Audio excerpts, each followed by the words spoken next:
Hello mga kabokals. Napakasukal na itong labasan natin, no? Kumuha ako ng namutol ako ng, kasi nanguha ako ng talbos ng kakawati, or yung kung tawagin ni Madre de Cacao. Pakain din sa kambing mga kabokal. So ano kinakain nila yung mga dahon, and then ito itatanim natin, tutusok natin sa mga gilid-gilid. Ito sobrang sumusukal na, kaya mag-grass cutter ako ngayon mga kabokals. Ayan, tatagos natin doon. Si Hope pero okay naman si Hope mga kabokals. Ayan siya. Hope. Ayan si Hope mga kabokals. Hope. Nandiyan lang ka. Nilinisan ko yung paligid mo. Wait lang. Ayan si Hope mga kabokals. Sukal na pati yung loob. Ito muna, titirahin natin ito. Itatagos ko doon sa kabilang lote ni Ate Ninfa, kasi yung kabila na yun na wala pang bakod, lote pa rin Ate Ninfa yan. Tatagos natin para madali ako makaikot-ikot pagka isusuga ko si Milky. Hindi na ako doon iikot pa, malayo kasi doon eh. Kaya dito. Yan, grass cutter tayo mga kabokals.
Kaya mga kabukal, nabutas ko na yung papunta ron sa kabilang lote.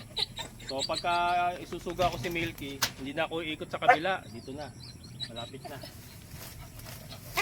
So linisin lang natin yung ano, gilid-gilid natin.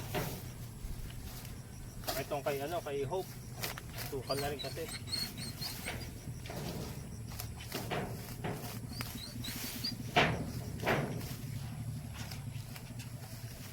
Super amo na ni Hope mga kabukals, oh. Super amo na niya, oh. Friendship na kami. Friendship na kami yan. Hope ko na yan eh. Hope ko na yan eh.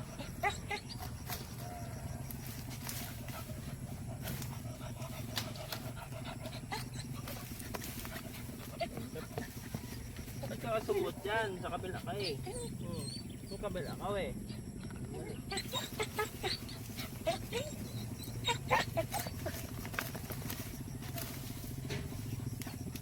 Lumabas mga kabukal, lumusot sa ano, lumusot sa ilalim ng cyclone.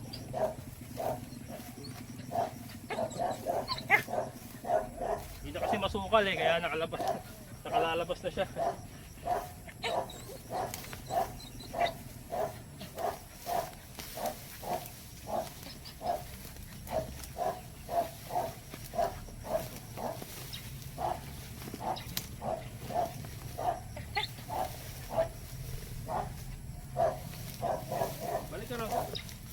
Waras ka. Ano ka babalik? Oh.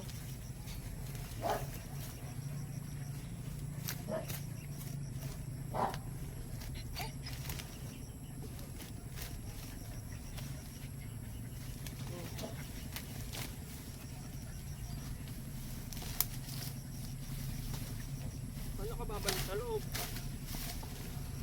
Siyempre babalik kita. Walas ka. Ba't kasi lumabas ka rito? Excited ka? Excited ka?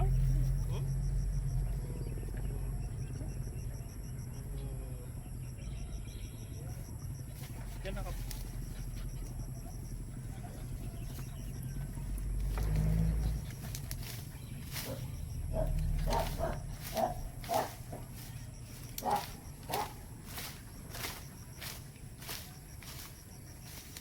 Yan. Sakali ba? Hapon eh. Wait lang ito. Babalik ko pa tong kolokoy na to.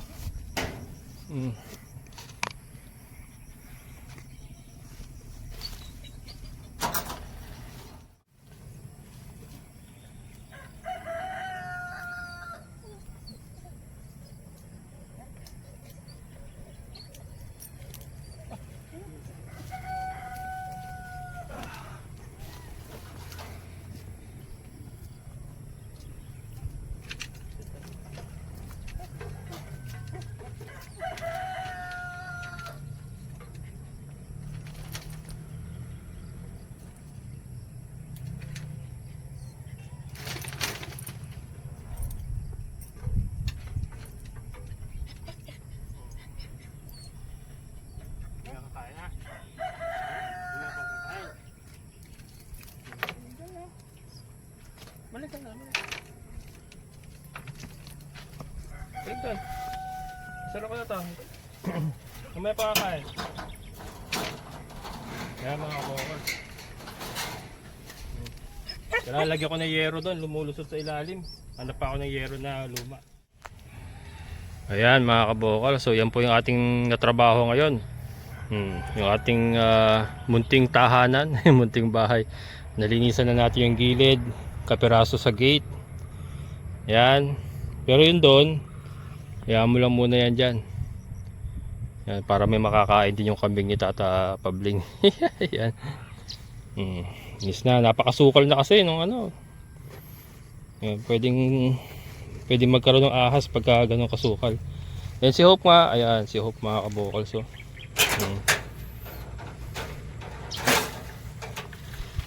makulit din to eh. Makulit din yung Hope ko na to eh na, ayan mga kabukal. So Nakita niya yung ano niya, oh, yung mukha niya, oh. Maliwalas na yung kanyang mukha. Oh. Diyan lang, diyan lang. Ayan. So, yan. Sumukal na naman. Tinipa, sorry, hindi ko na napabayaan ko na naman. Talagang kulang na kulang sa oras. Pero, ano, ayusin ko yan kasi yung mga Madre de Agua na tatabunan na naman yung mga nasa likod. Ito, ikutin mo na natin, oh. Yung akin na trabaho. So, ito ate, binuksan ko na. Yung makadadaan na tayo dito papunta sa isang lote mo. Ito kasi kay atinin pa ito. 200 square meter pa ito. Ayan, oh. Itong ano. Ayan. 200 square meter pa yan. Bali na huli itong na-acquire niya. Nauna ito kaya ito yung napabakuran niya na kaagad. Ito bago lang ito na ano. Ayan, oh. At least nakalalabas na tayo rito. Nakalalabas na tayo. Hindi na ako ikot doon. Hindi na ako ikot doon sa kabila. Doon sa kabila. Dito na. So pagka isusuga ko dito si Milky, diyan na ang daan. Saka mas madaling puntahan. Kunyari may mabilisan tayong kailangang gawin sa kanya or puntahan siya. Makadadaan kaagad tayo diyan. Yan. Ngayon lang nabuksan niya mga kabokals. Napakatigas ng mga ano ba yan? Talahib. Napakatigas. Yung ating mga Madre de Agua dito, lalaki na, oh. At least hindi naman sila na overrun pala ng damo. At mas mataas na sila sa damo. So mas madali na linisan yan, unlike before na talagang natabunan sila kasi maliliit pa. Pero ngayon, ano na, mas mataas sila sa damo. So yan, sandali lang yan, madali lang yan. Ayan. At least kita sila, hindi sila basta-basta maano. Pero ingat pa rin. So ito muna palang gilid ang ano. Dating gawi, gilid muna, gagras katirin. Ayan. Tuti. Ito kaya tinin pa to. Kung ano, parang ganyan din ang itsura. Ito lang kasi nakabakod. Pero ito ganyan din yan. 200 square meter. So si Milky kasi sinusuga dito minsan dyan. So may madaling access na tayo. Hapon na naman. Bilis ng oras. Nagsakate pa kasi ako kanina eh. Ubus ang oras ko sa pagsasakate mga kabokals. Isa sa ano. Challenge ko ito. May arenola dito. Kaya no arenola to. Lastik na yan. Hindi akin to eh. Ayan mga kabukal. So at least may na-accomplish tayo for today. Ayan. Diba? Pagpupunta tayo ron, dito na tayo dadaan. Kaya lang hirap pagdaan. Hirap tumapa. Kung mapapansin nyo, parang nahirapan ako kasi yung yung mga puno ng talahib na yan, oh. Tigas eh, oh. Pag natapakan mo, ma-outbalance ka eh. Talagang ito hindi ko na yan, kalsada eh. Bahala na sila dyan. Ito lang, yung daanan lang na oh, pasok doon. Pasok doon. Ang ganda na ni Hope mga gumaganda na si Hope mga kabokals, oh.